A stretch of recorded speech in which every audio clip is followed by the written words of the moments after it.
শৈত্যপ্রবাহে উত্তর ও পশ্চিমাঞ্চলে প্রকোপ বেড়েছে ঠান্ডার, জনজীবনে দুর্ভোগ। জানুয়ারির শুরুতে তাপমাত্রা আরও কমতে পারে বলে পূর্বাভাস।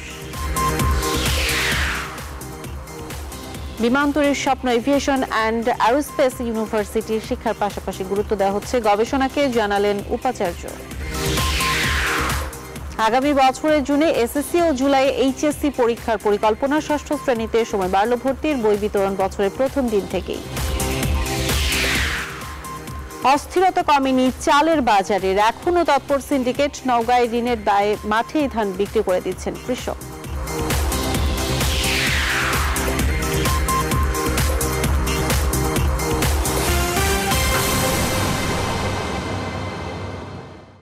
রেইনবো অলরাউন্ডার এক্সটেরিয়র পেইন্ট, বাংলাদেশের আবহাওয়া উপযোগী একমাত্র পেইন্ট।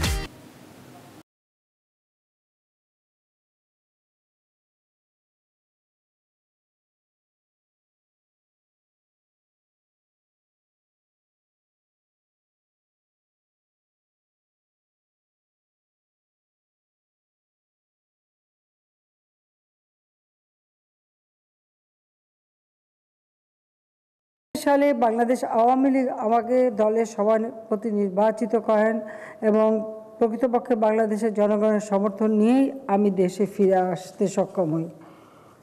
দেশে ফিরে আসার পর থেকে আমার লক্ষ্য ছিল বাংলাদেশকে যে আদর্শ নিয়ে জাতির পিতা গড়ে তুলতে চেয়েছিলেন সেই আদর্শ বাস্তবায়ন করা। 21 বছর পর আমরা সরকার গঠন করি এবং সরকার গঠন করার পর থেকেই আমরা উদ্যোগ নিই কীভাবে আমাদের দেশটাকে অর্থনৈতিকভাবে স্বাবলম্বী করা হবে, উন্নত করা হবে। পাশাপাশি আমাদের নৌবাহিনী বা বিমান বাহিনী, আমাদের সেনাবাহিনী সহ প্রতিটি প্রতিষ্ঠানকে আমরা উন্নত সমৃদ্ধ করব। তখনও সম্পদের সীমাবদ্ধতা ছিল, তারপরেও আমরা নতুন আধুনিক যুদ্ধ জাহাজ এবং অন্যান্য আরও সরঞ্জামাদি আমরা ক্রয় করি। সে সময় প্রথম আমরা সর্বাধুনিক ফ্রিগেট ক্রয় করেছিলাম। আমাদের লক্ষ্য ছিল যে আমাদের সমুদ্র সীমা, বিশাল সমুদ্র সীমা, সেই সীমা আমাদের রক্ষা করা এবং সমুদ্র সম্পদকে আমাদের কাজে লাগানো। এবং জাতির পিতা বঙ্গবন্ধু শেখ মুজিবুর রহমানই 1974 সালে সমুদ্র সীমা আইন করে দিয়ে যান। জাতিসংঘ তখনও আইন করেনি, জাতিসংঘ করেছিল 1982 সালে, কিন্তু 1974 সালেই জাতির পিতা বঙ্গবন্ধু শেখ মুজিব এই আইন করেন এবং মিয়ানমারের সাথে আলোচনার মাধ্যমে, তখন বার্মা বলতো, বার্মার সাথে আলোচনার মাধ্যমে আমাদের একটা সীমানাও নির্দিষ্ট করা হয়। দুর্ভাগ্যের বিষয় হলো যে 15 আগস্টের পর যারা ক্ষমতা এসেছিল, জেনারেল জিয়া অথবা জেনারেল এরশাদ অথবা খালেদা জিয়া, এরা কেউই আমাদের সমুদ্র সীমায় আমাদের যে অধিকারটা আছে এই বিষয়টা কখনো গুরুত্ব দেয়নি বা কোনো উদ্যোগও গ্রহণ করেনি। 96 সাল থেকে আমরা প্রস্তুতি গ্রহণ করি এবং আনক্লজে আমরা সইও করি। তারপরেও দীর্ঘ সময় চলে যায়। 2009 যখন আমি সরকার গঠন করি তখনই আমরা উদ্যোগ নিই। একদিকে প্রতিরক্ষা নীতিমালাকে আমরা সময়োপযোগী করে ফোর্সেস গোল 2030 প্রণয়ন করি, আর অপরদিকে আমাদের সমুদ্র সীমায় আমাদের যে অধিকার আছে সেটা নিয়ে তথ্য উপাত্ত সংগ্রহ করি। আমরা আন্তর্জাতিক আদালতে মামলা করে আমাদের দুটি প্রতিবেশী দেশ ভারত এবং মিয়ানমার, যদিও তাদের বিরুদ্ধে আমরা মামলা করি কিন্তু বন্ধুত্বপূর্ণ সম্পর্ক বজায় রেখে সে মামলা করে আমরা বিজয় অর্জন করি এবং বিশাল সমুদ্র সীমা আমরা অর্জন করতে সক্ষম হই। এবং সেই সাথে সাথে আমাদের নৌবাহিনীকে আরও শক্তিশালী করবার জন্য আমরা ইতিমধ্যে 27টি যুদ্ধজাহাজ সংযোজন করেছি। 2017 সালে নৌবহরে 2টি অত্যাধুনিক সাবমেরিন আমরা সংযোজন করেছি। ফলে আমাদের বাংলাদেশ নৌবাহিনীকে আমরা একটা সম্পূর্ণ ত্রিমাত্রিক বাহিনীতে রূপান্তর করতে সক্ষম হয়েছি। কারণ নৌবাহিনীতে আমরা যেমন অ্যাভিয়েশন সিস্টেম থেকে শুরু করে সব কিছুই করে দিয়েছি।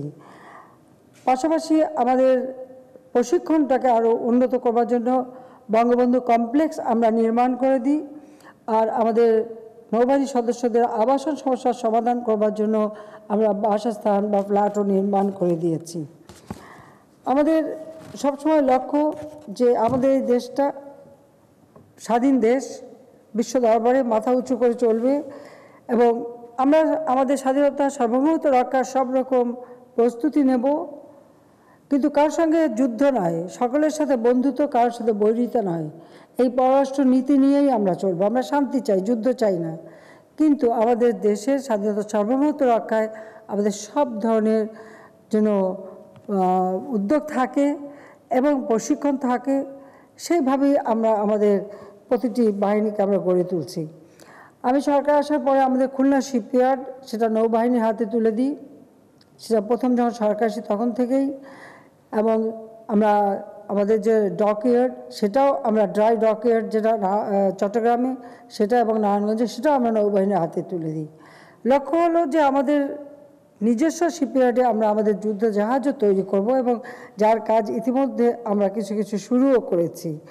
আর তাছাড়া কক্সবাজার পেকুয়াতে আমরা সাবমেরিন ঘাঁটি নির্মাণ করছি, এবং রামনাবাদে আমরা আমাদের নৌবাহিনীর ঘাঁটির আরেকটি সম্প্রসারণের কাজ করে যাচ্ছি।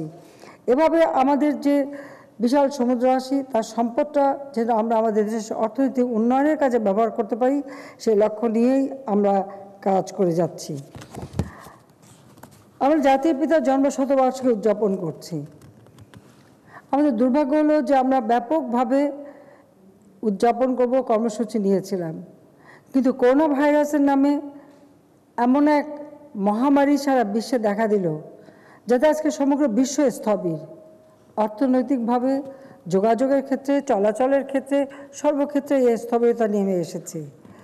এই সংক্রমণ যেন আমাদের দেশে ব্যাপকভাবে ছড়িয়ে না পড়ে, তার কারণে দেশের মানুষের কল্যাণের কথা চিন্তা করে আমাদের কর্মসূচি আমরা সীমিত আকারে এবং এই ভার্চুয়ালি আমরা করে যাচ্ছি।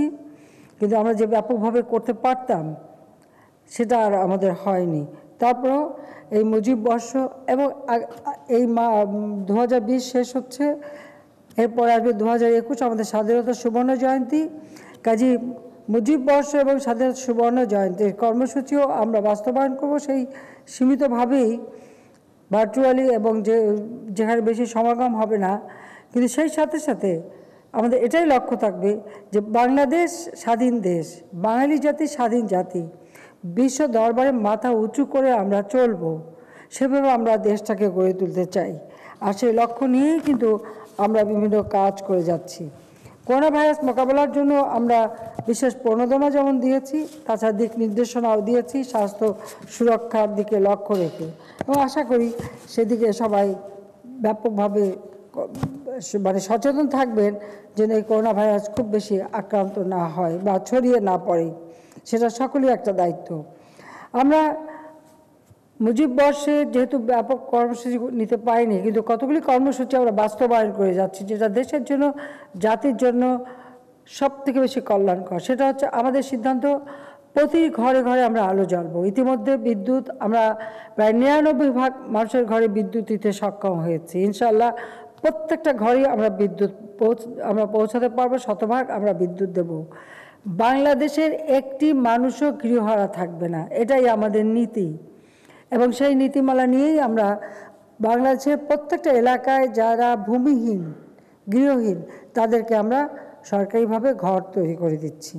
আমি শুরু করেছিলাম প্রথম যখন আমরা সরকারে আসি, তখন ঘূর্ণিঝড় হয়েছিল 97 সালে, তখনই আমরা নিয়েছিলাম একটা উদ্যোগ, গৃহহীনদের বিনা পয়সা ঘর করে দেবো। আশ্রয়ণ প্রকল্প নামে একটি বিশেষ প্রকল্প নিই, যে প্রকল্পের কাজ প্রথম শুরু হয় নৌবাহিনী দ্বারা। সেন্ট মার্টিন দ্বীপে 70টা পরিবার সেই ঝড়ে ক্ষতিগ্রস্ত ছিল, তারা ভূমিহীন ছিল। সেখানকার আমাদের আওয়ামী লীগের এক নেতা তারা জমি দেয় এবং নৌবাহিনীর সদস্যরা সেখানে এই আশ্রয়ণ প্রকল্পের ঘর তৈরি করে এই পরিবারগুলিকে তারা সেখানে তাদের হাতে তুলে দেয় ঘর, তাদের পুনর্বাসন করে। এই আশ্রয়ণ প্রকল্প নৌবাহিনীর হাত থেকেই কিন্তু শুরু। পরবর্তীতে সমগ্র বাংলাদেশে আমাদের সেনাবাহিনীর সদস্যরা এবং আমরা এখন প্রশাসনিক কর্মকর্তা সব কিছু দিয়ে আমরা এই আশ্রয়ণ প্রকল্প বাস্তবায়ন যেমন করে যাচ্ছি, পাশাপাশি আমাদের দুর্যোগ মন্ত্রণালয় বা অন্যান্য মন্ত্রণালয়ের মাধ্যমেও আমরা আমাদের এই গৃহহীন মানুষকে ঘর তৈরি করে দিচ্ছি। এমনকি আমাদের সচিবরাও উদ্যোগ নিয়েছেন এবং আমাদের প্রত্যেকটা বাহিনী থেকে উদ্যোগ নেওয়া হচ্ছে, যে যার মতো সীমিত আকারে গৃহহীন মানুষ বা ভূমিহীনদের জন্য পুনর্বাসনের ব্যবস্থা করে যাচ্ছেন। সবাইকে আমি আন্তরিক ধন্যবাদ জানাই যে মুজিব বর্ষ এবং স্বাধীনতা সুবর্ণ জয়ন্তী বাংলাদেশের একটি মানুষও গৃহহীন থাকবে না, প্রতিটি মানুষের ঠিকানা হবে। এটাই আমাদের লক্ষ্য, এটাই মুজিব বর্ষ পালনে আমি মনে করি সবথেকে বড় উদ্যোগ, যা আমাদের দারিদ্র্য বিমোচনে কাজ করবে, আর্থসামাজিক উন্নয়নে অবদান রাখবে। আমরা সেইভাবে কাজ করে যাচ্ছি। আমরা বাংলাদেশকে ভবিষ্যতের দিকে এগিয়ে নিয়ে যাওয়ার জন্য যেমন দীর্ঘমেয়াদী পরিকল্পনা, স্বল্পমেয়াদী এবং মধ্যমেয়াদী পরিকল্পনাও নিয়েছি। আমরা যেমন আমাদের তাৎক্ষণিক সমস্যাগুলি সমাধান করে যাচ্ছি, তাছাড়া আমরা পঞ্চবার্ষিকী পরিকল্পনা প্রণয়ন করেছি। এবারে আমরা অষ্টম পঞ্চবার্ষিকী পরিকল্পনা প্রণয়ন করলাম, গতকালকে মিটিংয়ে আমরা সেটা গ্রহণ করেছি। সেই সাথে সাথে আমরা 2041 সালের মধ্যে বাংলাদেশকে উন্নত সমৃদ্ধ বাংলাদেশ হিসেবে গড়ে তুলব, সেই লক্ষ্য নিয়েও আমরা পরিকল্পনা প্রণয়ন করে দিয়েছি, প্রেক্ষিত পরিকল্পনা।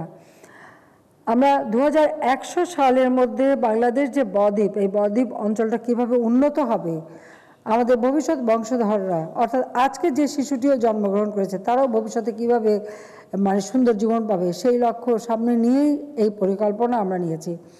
2041 সালের উন্নত বাংলাদেশ যে গড়ে তুলব, আজকে যারা আমার নবীন অফিসাররা তারা আজ আপনারা কমিশন পেয়ে স্ব দায়িত্ব পালন করবেন।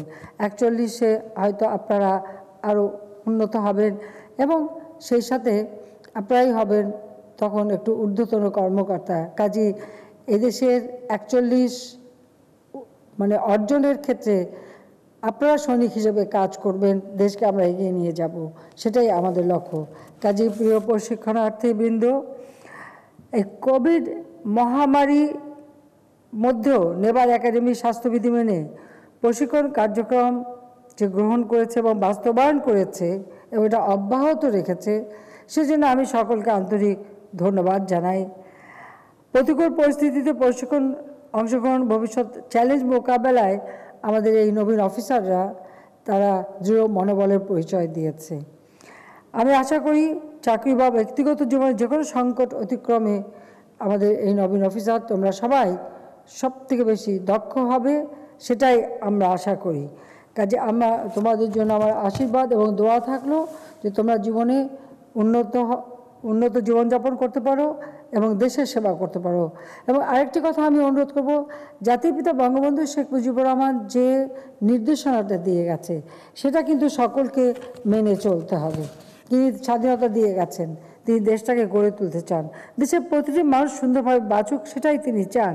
তাই তিনি 10 ডিসেম্বর 1974 সালে নৌবাহিনী দিবস উপলক্ষে চট্টগ্রামে তিনি যে ভাষণ দিয়েছিলেন, আমি তার থেকে উদ্ধৃতি দিচ্ছি। কোড, জাতিপিতা বলেছিলেন, কোড, যে জাতি নিজেকে সম্মান করতে পারে না, আত্মমর্যাদা রক্ষা করতে পারে না, সে জাতি দুনিয়ায় কোনোদিন বড় হতে পারে না। সেজন্য আজকে আমরা আত্মমর্যাদা বিশিষ্ট জাতি হিসেবে আত্মমর্যাদা নিয়ে বাস করতে চাই।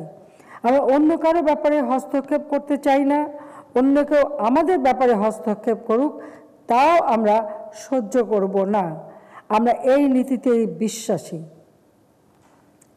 আনকোড, জাতির পিতার এই নির্দেশটা সবসময় মেনে চলতে হবে। আমাদের নবীন অফিসার, তোমরা জাতির পিতার আদর্শ মেনে চলবে। তিনি জাতির জন্য সব কিছু ত্যাগ করেছিলেন। প্রিয় অভিভাবকবৃন্দ, আপনাদের আমার আন্তরিক শুভেচ্ছা জানাচ্ছি যে আপনাদের সুযোগ্য সন্তানরা আজ দেশ মাতৃকার সেবায় জীবনপণ শপথ নিয়ে নৌবাহিনীতে অফিসার পদে কমিশন পেয়েছে। এই সাফল্যের গৌরবময় অংশীদার আপনারাও। তাই আপনাদের জানাই আন্তরিক অভিনন্দন। আপনারা দোয়া করবেন আপনাদের ছেলে মেয়েরা এদেশে যেন একজন গর্বিত সন্তানে পরিণত হয়ে দেশ ও জাতির সেবা করতে পারে। আমাদের নৌবাহিনী বা আমাদের সশস্ত্র বাহিনীতে নারীদের কোনো স্থান ছিল না। 96 সালে সরকার এসেই আমি সেখানে আমাদের মেয়েরাও যাতে অংশগ্রহণ করতে পারে সেই ব্যবস্থাটা করে দিই। কাজে আজকে নৌবাহিনীতেও আমাদের মেয়েরা আছে, সত্যি আমি সেজন্য গর্বিত এবং আমি আশা করি আমাদের অভিভাবকবৃন্দ গর্বিত হবেন। ধন্যবাদ। প্রিয় প্রশিক্ষণার্থীবৃন্দ, আমি আজ তোমাদের চমৎকার কুচকাওয়াজ এবং সুন্দর অনুষ্ঠান আয়োজন করা হয়েছে, সেজন্য আন্তরিক ধন্যবাদ জানাচ্ছি। এবং আমি বাংলাদেশ নৌবাহিনী এবং বাংলাদেশ নেভাল একাডেমির উত্তরোত্তর উন্নতি কামনা করি এবং বাংলাদেশ নৌবাহিনীর সকল ঊর্ধ্বতন কর্মকর্তা থেকে শুরু করে সকল অফিসার এবং সবাইকে আমার আন্তরিক শুভেচ্ছা জানাচ্ছি। বাংলাদেশ আমাদের জাতির পিতার স্বপ্নের ক্ষুধামুক্ত, দারিদ্র্যমুক্ত, উন্নত, সমৃদ্ধ সোনার বাংলাদেশ আমরা গড়ে তুলব বিজয়ের মাসে, মুজিব বর্ষে এবং আগামীতে আমাদের স্বাধীনতা সুবর্ণ জয়ন্তী উপলক্ষে আমি সেই কামনা করে সবাইকে ধন্যবাদ জানিয়ে আমার বক্তব্য শেষ করছি। জয় বাংলা, জয় বঙ্গবন্ধু, বাংলাদেশ চিরজীবী হোক।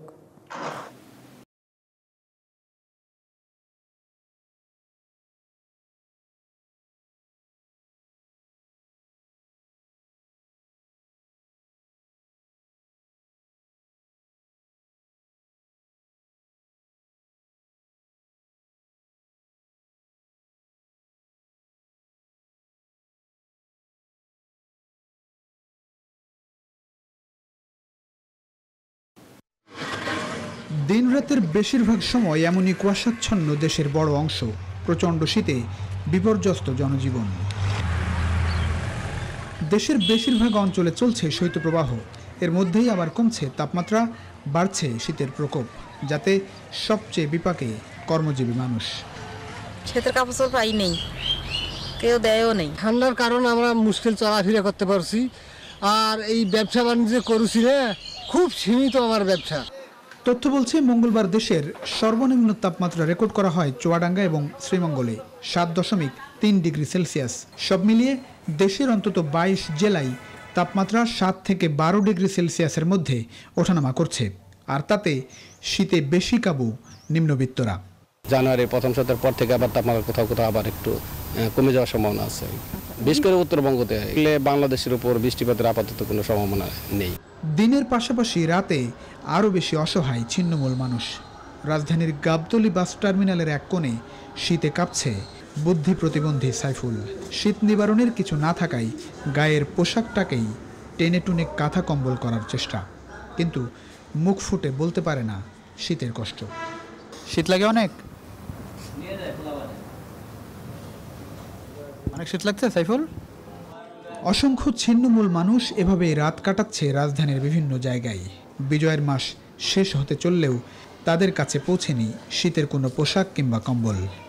শীত, খুব শীত, ঠান্ডা, আরও ঠান্ডা পড়বে নি। আর এই ঠান্ডা তো দূরে কত, আরও ঠান্ডা পড়বে নি। বাবা শীত তো লাগতেছে, বয়স্ক মানুষ, কম্বল পাইনি। এবার বেশি শীত পড়লে কি হবে? বেশি শীত পড়লে তো বড়েই যাবো, বুড়া মানুষ বড়েই যাবো।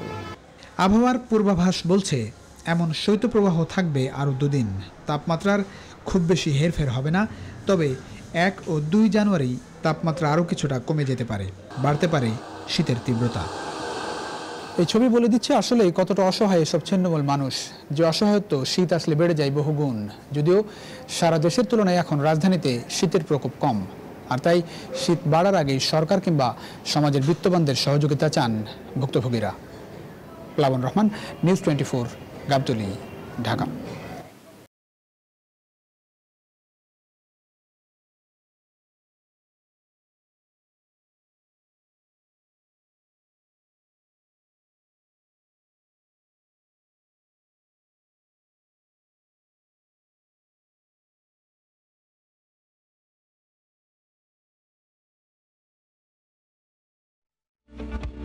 Bangabandhu Sheikh Mujib aviation and aerospace বিশ্ববিদ্যালয় 2019 সালে গেজেট প্রকাশের পর 2020 সালে আনুষ্ঠানিকভাবে যাত্রা শুরু করে বিশ্ববিদ্যালয়টি। বর্তমানে এভিয়েশন সেফটি, এভিয়েশন ইঞ্জিনিয়ারিং সহ অ্যারোস্পেস, মহাকাশ বিষয়ক বিশেষায়িত একাডেমিক শিক্ষা দিচ্ছে বিশ্ববিদ্যালয়টি। 4000 শিক্ষার্থীদের মধ্যে থেকে এখানে বেছে নেওয়া হয়েছে মাত্র 78 জন শিক্ষার্থী। বিশ্ববিদ্যালয়ের উপাচার্য জানান, দক্ষ মানব সম্পদ গড়তে শুধু একাডেমিক সার্টিফিকেট নয়, পাশাপাশি মিলবে আন্তর্জাতিক মানের স্বীকৃতি। সনদ বা সার্টিফিকেট এটাই না, পাশাপাশি একটা প্রফেশনাল সার্টিফিকেট পেতে যাচ্ছে, যেটা হলো আন্তর্জাতিকভাবে স্বীকৃত। আমরা কাজ করছি বিভিন্ন আন্তর্জাতিক মানের ইন্ডাস্ট্রি এবং বিশ্ববিদ্যালয়ের সঙ্গে।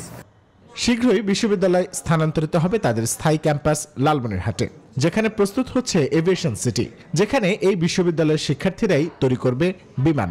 একদিন আমরা আমাদের দেশে আমরা আমাদের নিজস্ব এয়ারক্রাফট তৈরি করতে পারবো, যেটা সরকার আশা করছেন যে আমরা এটা নিয়ে কাজ করবো। এটা একটা লম্বা প্রসেস।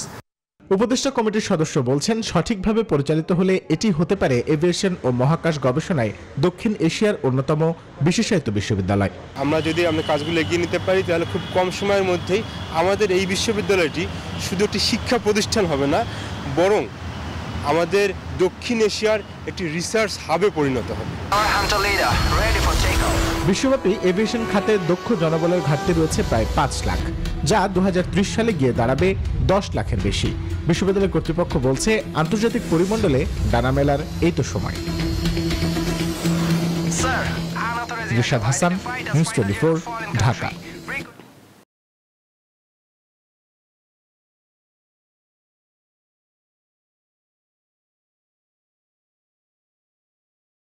মন্ত্রী বলেন, জানুয়ারির প্রথম সপ্তাহে অধ্যাদেশ জারির পর এইচএসসি ও সমমানের পরীক্ষার ফল প্রকাশ করা হবে। ষষ্ঠ শ্রেণীতে ভর্তির ক্ষেত্রে বেঁধে দেয়া বয়সের শর্ত স্থগিত করেছেন আদালত, আর সেই সাথে প্রাথমিকে বিলুপ্ত হচ্ছে রোল নাম্বার প্রথা।